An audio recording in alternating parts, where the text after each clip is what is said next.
to the Ofrenda. My name is Nicholas Gonzalez. Thanks for coming over today. I have a very special guest today. She is someone who I've known for quite a while and is a fantastic actress, singer, all around amazing person. And her name is Alexa Lewis. Hey, Alexa. Hey, How's it going? it's going good. Happy to be doing this. How are you? I'm all right. How's everything up in New York and all that fun stuff? Um, it's as good as it can be, all things considered. Life is strange, obviously, right now, Right. due to COVID, Hmm. and our industry is kind of down right now, but um, there's still people out and about, and we seem to have good spirits here, so Good. could always be worse. Right. That's always what you have to remind yourself. It can always get worse. Yeah, yeah, exactly. Yeah. Well, that's good. So, Yeah. do you want to introduce yourself a little bit? Can I let everyone know who you Um, are? yeah. So I'm Alexa, and I grew up in Chicago, in the city, and I know Nick from touring with Chicago the musical um, for about a year, a little while back. And yeah, I live in New York City now, and I'm kind of hanging out, right, writing things out. Yeah. Um, oh gosh, what else can I say about myself? I lived in Boston for a little bit, and now I am in Washington Heights here. Nice. Nice. Yeah. Yeah. Yeah. Well, yeah, like you said, we were on tour on Chicago together, and you played the very fun role of Hanyak. And Yeah, fun. well, it was your role was different than the others because you were actually considered, well, depending on the interpretation, you were the innocent one. Yeah, Yeah. yeah.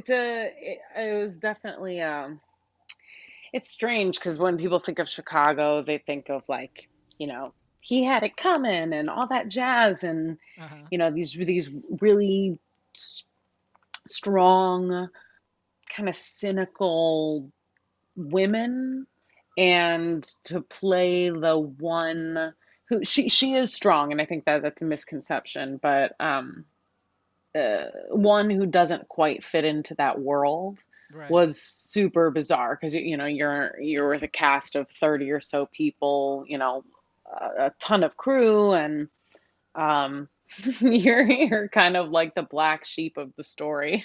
Right. Yeah. Well, you Which were is you were kind of the fun. black sheep for a few reasons because you were not only kind of perceived as the innocent one, but you were also like the immigrant. You didn't really speak English. You were kind of isolated in your own way in that show. Yeah, even physically, I was the only person that was really physically isolated from everyone else. Hmm. In the show, we kind of sit and watch each other perform, kind of like the audience. And my character was just like, it felt like my chair was miles away from everyone else. But there was like a conceptual thing to Hmm. separate this outsider Hmm. from the world. So yeah, it Yeah. was a it was a hell of a ride. Oh yeah, for many reasons.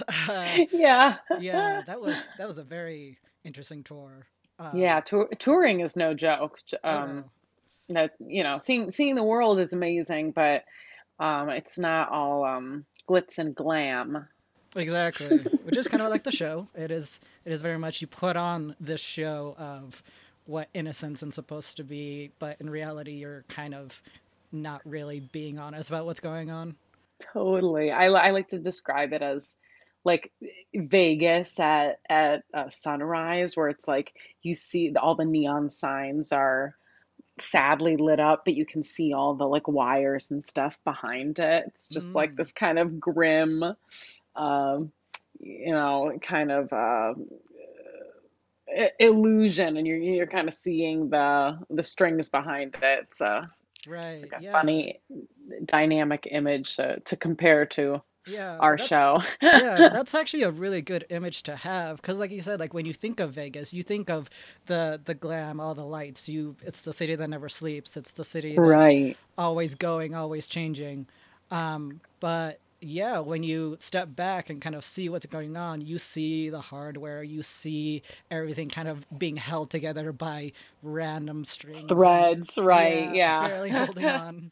Just like so many people. Right, exactly. Whew, especially Yeah. now. Yeah. Yeah. Well, that's cool. Cool. Yeah. So, So that's me. That's us. yeah, that's the joy of what we do. Just try and hold Hmm. everything together and make sure that no one notices. Yep. Awesome. So, who would you like to introduce us to today? I want to introduce Chris Charles Gary, Okay. who was a high school sweetheart of mine, um, which in itself is a nostalgic thing. You know, you Hmm. think of your first high school sweetheart, and it kind of gives you like butterflies inside. Um, but to get past the stuff that I don't really want to talk about, Hmm. when we were, I think I was 17 or so, um, he was in a sailboat accident, and there were some survivors, thank goodness, but Hmm. he was not one of them. Hmm. But he was just a really potent person in my memory of adolescence and that time in my life. It's an impressionable time already. Hmm. And I think in death and in grieving, people tend to romanticize um, the memory of a person. Right. You want to uphold the beautiful, gracious, wonderful things about that person. That's what we remember, and it's what we should remember. Hmm. Yeah, so I don't know if it's for that reason or because it was my adolescence, and what a magically strange time. Um, Hmm.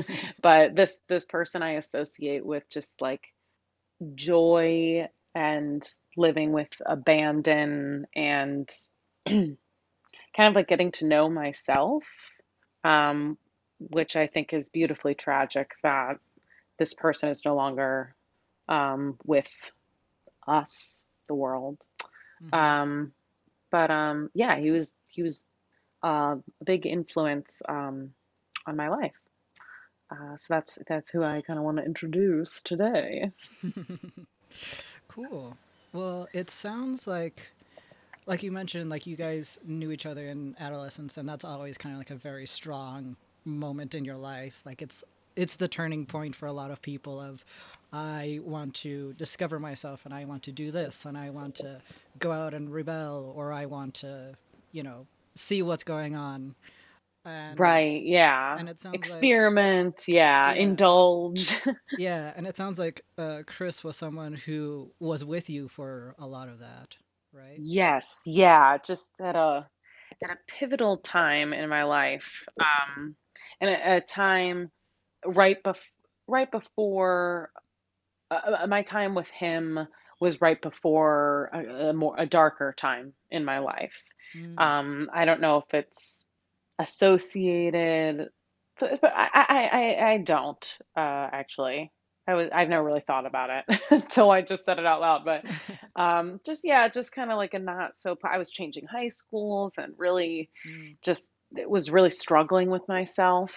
Hmm. Um, but that's when I was getting to 17, 18, 19. So I think those are the kind of existential crises we have at that time. Yeah. So, um, but yeah, he was actually a few years older than me. And I Oh. remember I was yeah, woo.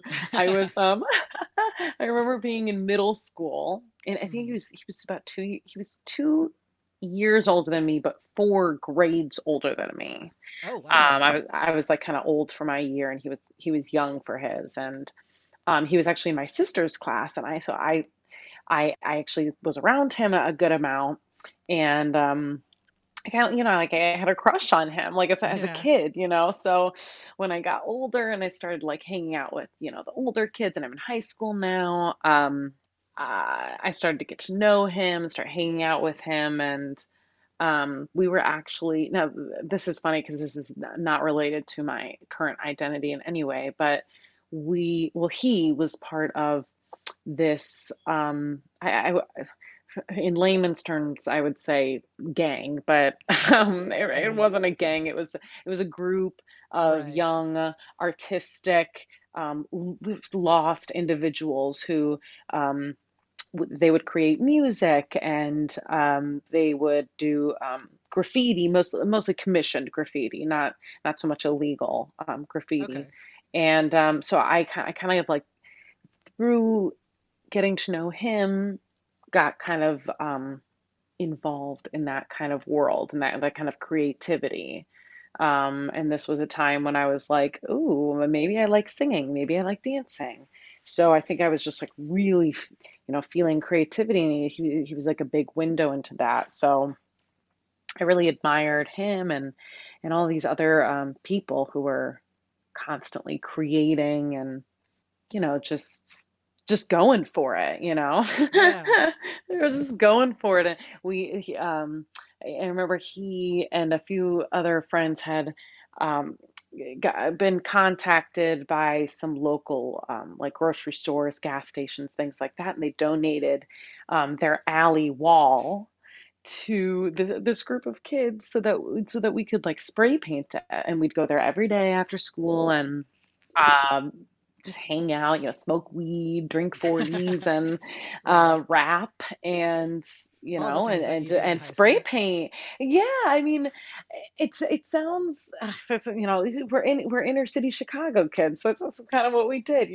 Yeah. Um, and yeah, it's just like such a cool, unique thing, and something that I'm not really exposed to in my adult life. That Hmm. surge of creativity and ambition and abandon. It's just what a awesome, unique thing. Because a lot of kids and teenagers don't even necessarily experience that. Right. Um, It's so something that like they always want to necessarily, or like they, especially nowadays, you can't always go out and just do what you want and kind of create. Nowadays, it's more of you kind of yeah. isolate yourself. Or we think we have to wait for an opportunity to come to us. I mean, I don't know if this is something that I've been taught now as an adult, Hmm. if I've just lost my spark, or Yeah. if I'm just cynical, but I think we're kind of taught that, yeah, it only happens if you're the right place, the right time. It's a why Hmm. do I need to, especially during COVID. It's like why create right now if there's no opportunity. But there was a time when we just went for it. We Yeah. weren't painting because we thought we were going to be in MoMA or fucking Louvre or anything. We just were going for it. Right. There wasn't like some kind Um, of reward at the end. It was more you just created because it was something you enjoyed doing. It was the you enjoyed the act of doing it, not so much what you were going to benefit from it afterwards. right. Yeah, it's not so product oriented. Yeah. Yeah. So it sounds like Chris was someone who was very much into that scene and kind of introduced you to a lot of that then. Yeah. And like don't get me wrong. I don't want to glorify someone. I mean, No, you're good. we would do drugs and sit around, be lazy and whatever, but Hmm. this was one aspect, one avenue in which, wow, that person, he Yeah. really lives on through that. And the people have created the most amazing works of art inspired by him since then. Portraits of him, Mhm. they found works that were unfinished by him at the time of his passing, and they finished them, or Oh wow. worked off of that. I mean, incredible things, beautiful things have come from such grief, Hmm. and the need to process. Mm-hmm. Um, it's it's fascinating to see. Some people, write about it. Some people sing about it. I think one reason I'm an actor is I am learning about human emotion and psychology, and that's something that was from a young age was really important because losing someone close to you, you have to figure out how to digest it and make sense of it, and Mm-hmm. there are no answers. It's just Yeah. there's there's a play called Rabbit Hole Yes. that Yes. yes, you know it. Okay, so Mm-hmm. there's basically it's a show, it's a slice of life kind of show, centered around a family that has experienced various levels of grief in losing different family members within that family. Mm-hmm. And there's a line in there where the daughter says to the mom, does it ever get better? Does it ever go away? And the mom says, you know what? It doesn't, but it changes. And she goes on to talk about how it evolves, and it's, it kind of becomes something that you keep in your pocket, Mm-hmm. and you take it out once in a while, whether you realize it or not. And it's kind of just, it's what you have instead of that person. And that's okay. But it's always there. Yeah, So, yeah, and I do remember that that scene in that play. I think she likened it to having like a brick in your pocket where you'll yes. walk around and at first it's heavy, you feel it the whole time, you feel weight, and after a while you get used to the weight, and it's only when Yeah. you put something else in that pocket or you stick your hand in and you touch it again and you may question at first, "Oh, what's this?" And then you pull it out and recognize, "Oh, yes, I remember."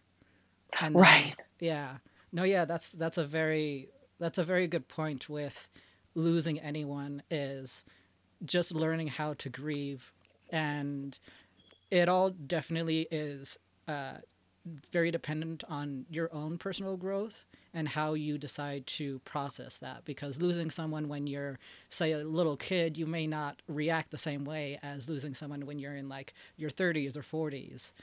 And so learning how to process that is going to be very dependent on where you are at your life. So Yeah. so it And sounds it's like, interesting because oh, sorry, excuse oh, you're me. good. Yeah, go for it. You're good. No, I was just gonna ask because seeing as Chris was someone who you knew at a very key moment in your life, was there anything about him specifically that you kind of associate with him? Like a smell, or like whenever you go to a certain place, you always think of him, kind of thing? Totally, totally. Yeah. A few things. Okay, so whenever I'm in the front seat of a car, specifically when I'm driving, but I don't drive a lot anymore. Okay. Whenever I'm in a car, and Chicago winters are really brutal. Oh, And yeah. so if you first get in your car, and it's like it's colder in your car than it is outside. So I Mm-hmm. would like heat up my car, and then I would just park there, and I would stick my fingers in the vents. Mm-hmm. And he would always be like, "Oh, that's the Alexa. That's the Alexa." So every time I'm in a car, I look at those vents and I think, "Oh, if Chris and I could just stick our fingers in that right now, we would just laugh so hard." I mean, that what a weird thing to say. I hope someone doesn't just listen to that clip of the podcast and think, "What the hell? Stick our fingers in it." Um, Well, you know. I always think think of him with the car vents. Mm-hmm. The other thing that always reminds me of him, now this is blasphemy, and I apologize in advance, but whenever I see um, a a Bible in like a hotel room, I Okay. think of him because he was not actively religious person. Mm-hmm. But he was raised in a fairly religious family, so he respected religion. But we were also stoners and teenagers, so he he would roll joints out of Bible papers sometimes, like the Oh pages wow. of a Bible. I told you it was blasphemy, and I'm a You, Jew, so I take no, you're good. responsibility for this. No, you're okay. I'm an But ex-Catholic. I don't care. okay. But whenever I see, yeah, those like I hate to say, but those like cheap Bibles. Oh Some yeah. Bibles are beautiful, but those cheap ones in the hotel rooms, I am. Right, the ones that like Ugh. you when you start like going through the room, you always see it and then like you push it away because like, oh, I gotta put like my phone here. Right, right, and I Yeah, don't know who's touched it, and right, exactly. hotel things. Yeah. Um, yeah, and then when I'm in Chicago, Hmm. if I go to the lakefront, I I always feel strong presence. I love the smell of the lake. But everything about it really it's kind of like nostalgia for me. Oh, I'm gonna tear up thinking about it. Not not because that is where he passed, but Hmm. it was a place where we spent a lot of time as Hmm. kids. People don't think of Chicago as like a beach town, but the Yeah. whole east side of the town is lined with this huge beach that spans like 14 miles. So I just, we went there a lot as kids, and even it's especially like it sounds weird, but in the winter, the waves would get really, really big, and just like that smell, it's like it's different than an ocean. It's Hmm. different than a river. It's like it's a lake. Yeah. Um, yeah, that I got a big old smile on my face right now. Well, that's good because I mean, like you said, like it's not a memory that's sad necessarily because that may have been where he passed away, but you remember it fondly. There's a lot of different memories and things that come up. So, Yeah. And I think I associate water with for a long time I was like, scared of it. mm, I could only before. focus. No, but before I actually could swim like a fish. I loved it. I loved Mm, swimming in the lake. I loved going to pools, and I had no problem with the water. And after four of my friends were in the sailing accident, mm, and unfortunately it was due to being under the influence. mm. But I lost my train of thought. Oh, no, I did lose my train of thought. What was I just talking about? You about your fear of What I water. associate. Oh yeah, Yeah. yeah, after that I was really afraid of water because I think I had tunnel vision about Uh, okay. I felt like what water had done to my friends. Mm, And then actually about a uh, I don't know, a few years later, I was auditioning for everything I could in New York City, and I booked a cruise ship job. okay. And I think when I auditioned for it, I didn't really think about it. I wasn't like, oh, ship, water, I was just kind of Right. like, oh, job, Right. like Yeah. starving actress. Exactly. You're taking whatever was coming in, not really paying attention Right. to it. It was like, oh, okay, this can like feed me or cover the rent for the next few months. Totally. And it was like 9 months traveling on the Mediterranean, like Oh singing wow. generic show tunes that like, everyone knows. So I was like, yeah, I would be crazy not to take this. And it was so I think I associate water with overcoming and strength. And now I like love swimming again. Mm-hmm. um uh but it took a lot of processing to kind of not only heal from what was happening, but all of the things that came with it. My changed perspective on a lot of things that were normal in my life, like going to the beach. Right. So, as far as when he did pass away, do you remember what you were doing or what that day was like? If you feel comfortable talking about that. Yeah, yeah, absolutely. So, I had just gone to a music festival. It was like an all day, all night music festival. I had for some reason left midday. Maybe like all the bands I wanted to see were done or something, but I do remember it being daytime. Okay.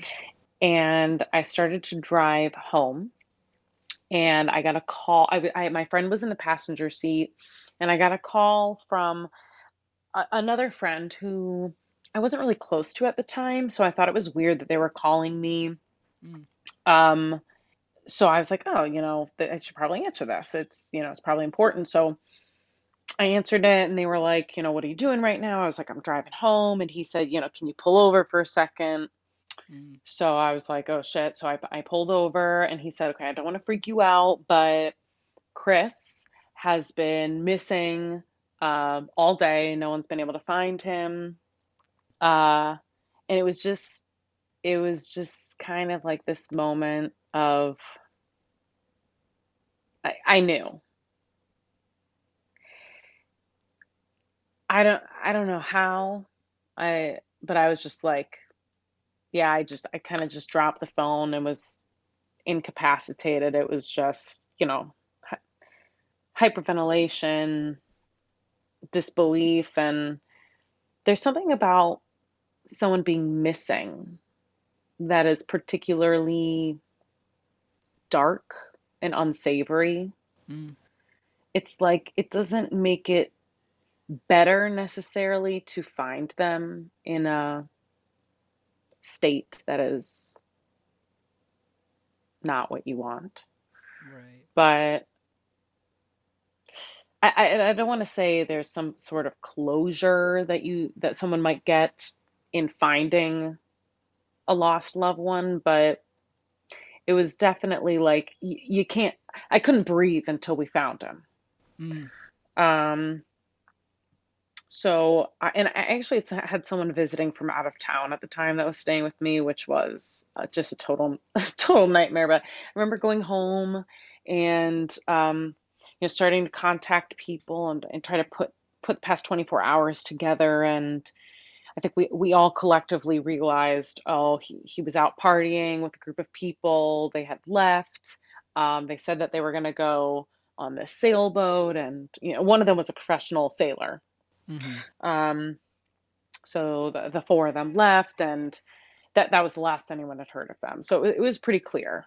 Mm-hmm. And the boat was missing, which was definitely unusual.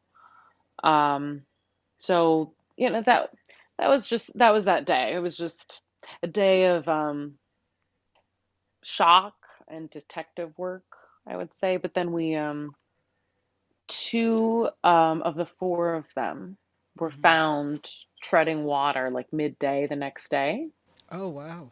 And it was actually the two women that were with them, Mm-hmm. and which this is actually a like a medical miracle, but although they were hypothermic and everything, in theory might have been able to stay alive because of their breasts and their Oh, okay. I don't fat around their hips and their essential organs. Yeah. No, that makes sense because I mean I've heard stories of women surviving situations like that because of body differences. So It's miraculous. yeah, How would one know that unless you were faced with an experience with which you might yeah. find that out. But um, and they were found, which with this huge celebration, we were so thankful. But the two of them were like, yeah, the other two, Mm. they didn't make it. They say, which I believe, that Chris kept swimming under the water to hold the girls up. Mm. Um, After the other boy, the professional sailor, James, had swam after the sailboat. Mm. Um, and they say that the last things that he said were, "Just stay floating on your back, baby. It'll be okay."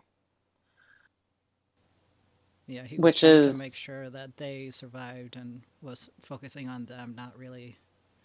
yeah, Yeah. and I'd like to believe that's true. I hope that, this isn't a case of romanticizing Hmm. the deceased, but Yeah. I knew him to be that way in life, so it should make sense that he was that way in death. Hmm. Yeah, of course. Yeah, I I don't have anyone personally who I've lost in that kind of way, but I can just imagine finding out what their last moments were like and kind of feeling that, I guess, recognition in this was this is who they were, this was what they were like, and kind of see them, the other person, in that light, and kind of recognize that. Yeah. I, I will say though that sometimes it doesn't necessarily feel like enough. How so? Like even I don't know, I'm almost 30 now, so this happened over 10 years ago, but even now sometimes I'm like, "Oh, I want more answers or I want more information." Mm, And at what point is that need, that like hunger for more information, like satisfied, quenched? Like right, yeah. sometimes it's just always going to be there. And there's not always going to be like an answer for everything. It's just there. Like they say in rabbit hole, Hmm. and that is just fine. Yeah, yeah, because it's a we always want more.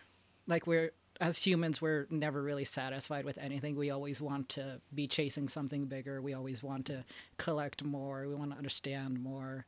And so, especially when something like this happens where it's out of nowhere and there really isn't a lot of information, even if you were to go back and see everything yourself, you'll still be wanting more information. Why did this happen on this day? Why was it only the four of them? Why couldn't anyone else be out on the lake, or did anyone else see them?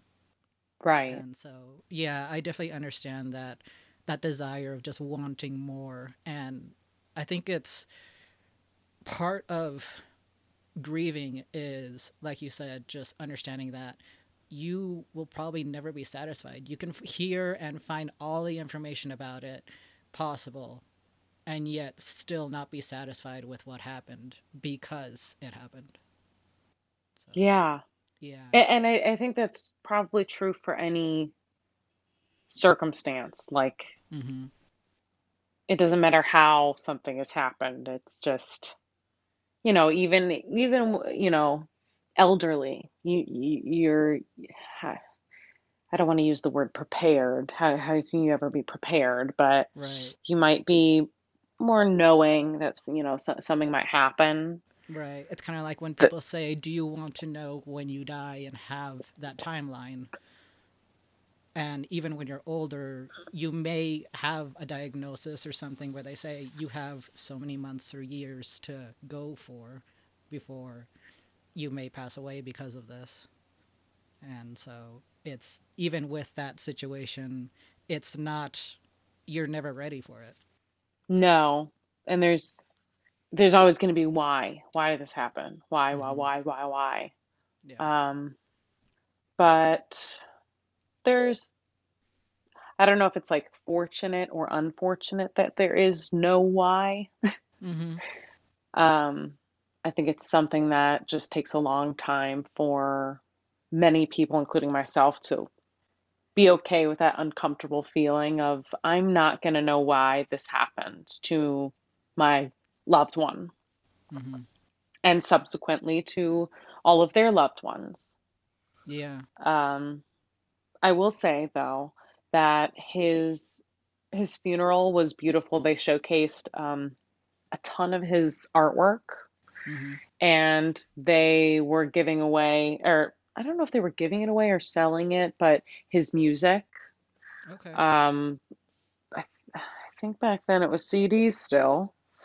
Um, and afterwards, we all walked to that wall that I mentioned toward the beginning of Mm-hmm. this podcast, where we would do all of our graffiti and kind of hang out. we all walked there in our black and started doing murals like in his honor and hanging out, smoking blunts, drinking 40s, just like we did, Right.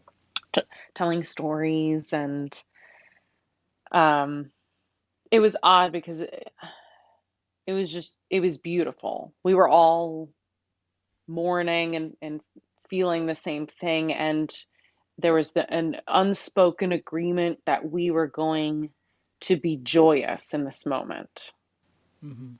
We have to celebrate this person. We cannot, in this moment, let our grief overtake us. And I think individually, after that day, we all went through our own processes. But that day, we decided would be joy, which Right. was really, really cool. It doesn't always have to be like that. And that kind of reminds me of Day of the Dead, in a way.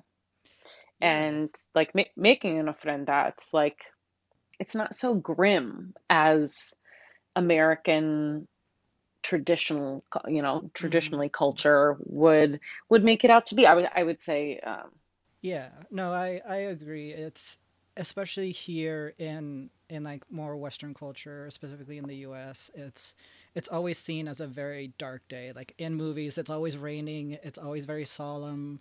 Everyone is very quiet, right, and in reality, when someone passes away, you do want to respect them, yes. So you're not going to be like throwing this huge, massive party, but at the same time, right. It's yeah, not a kiki. right. No, no, you're not showing up turned at the funeral, Right.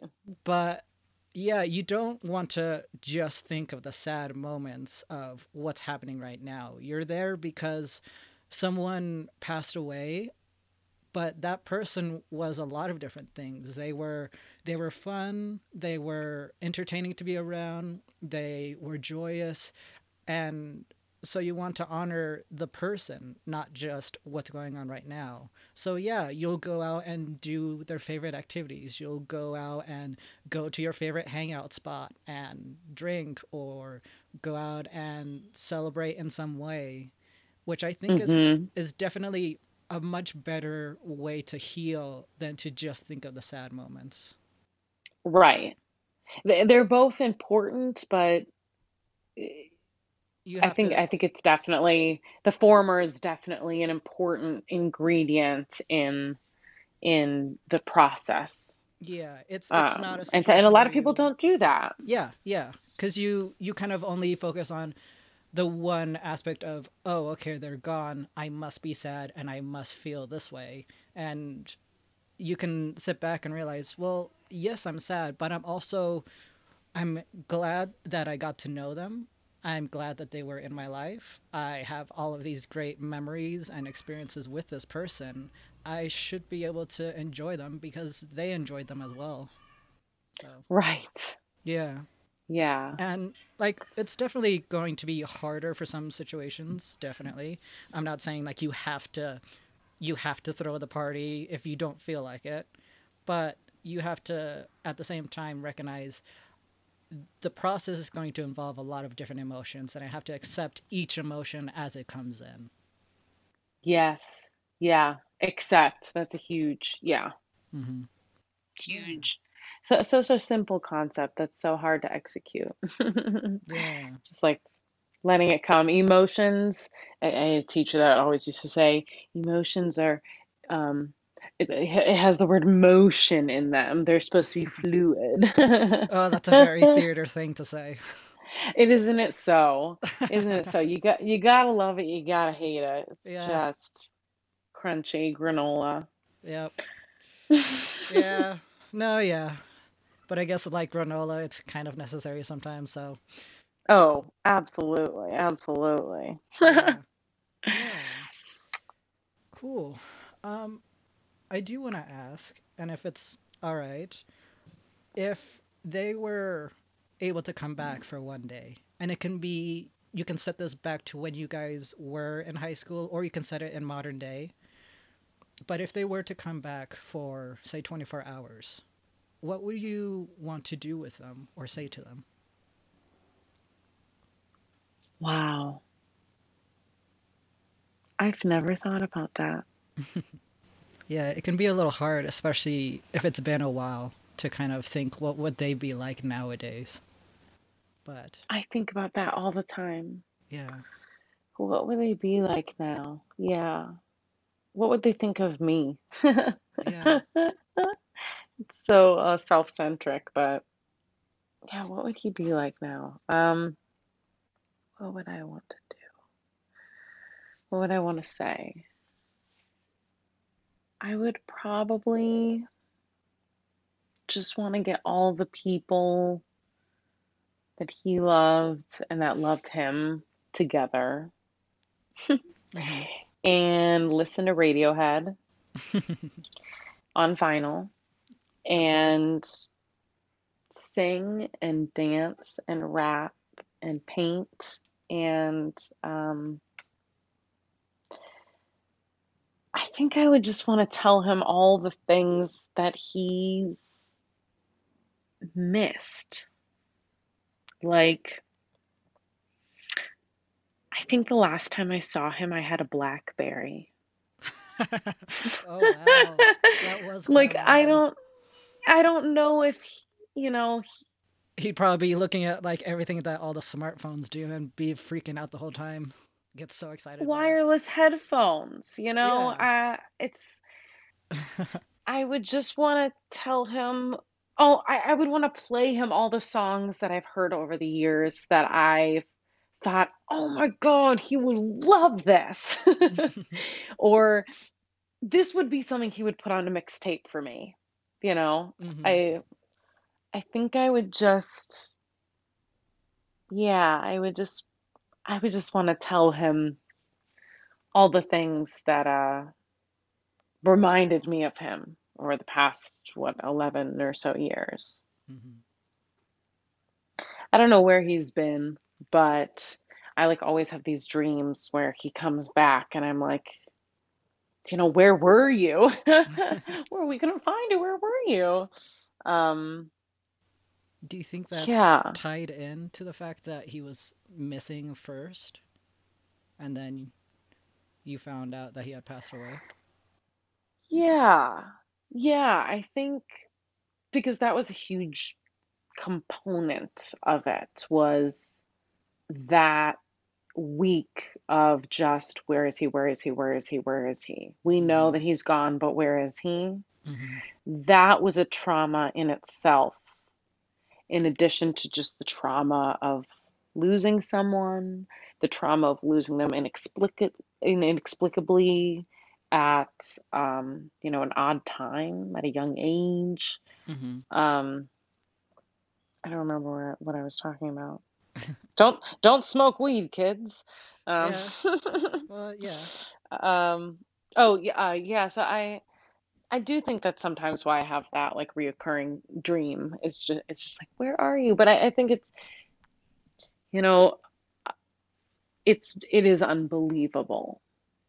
To this day, I feel like as much as I've tried to digest it, it's unbelievable. Hmm.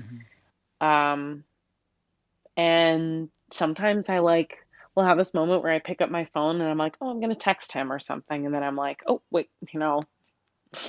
no. um, Yeah.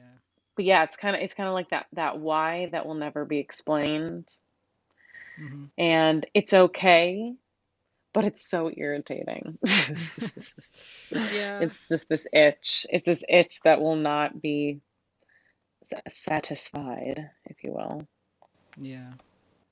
Yeah, Yeah. but that's okay. Yeah. I think learning to live with just that small unsatisfaction or that small itch, like you said, is going to be key.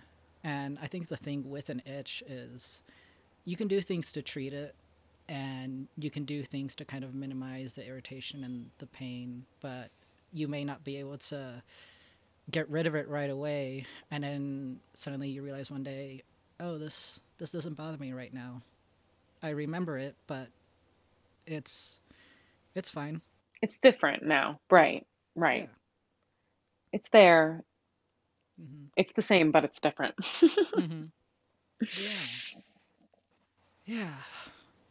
Well, thank you, Alexa, for coming on and talking about Chris. He sounds like he was an amazing friend and definitely someone fun to talk to and a very strong creator of just art Yeah. and everything. Yeah, really a cool guy. I wish that you guys had gotten to meet. Yeah. He would have he would have really gotten a kick out of you. Um, Yeah. um, yeah, but thank you so much for having me. This is going to be such an amazing podcast, and I'm just really excited to follow it. Oh, thank you. Yeah. Yeah. Cool. Well, if people want to follow your life or anything else, where can they find you? They can find me on the interweb. Mm-hmm. I am on Instagram at Lady Lois, Lowis. And I do have a website, but that's really old fashioned. So we'll just forget about that. Fair enough. But yeah, I'm on Instagram and hopefully the Broadway when it Hopefully. returns. Yes, Yeah. at some point it says it'll return, so we'll see. Yeah. Yes, so they say, so they say. Keep your chin up, folks. Exactly. Exactly. Yeah. Awesome. Well, thank you so much for stopping by. Yeah, thank you. Of course.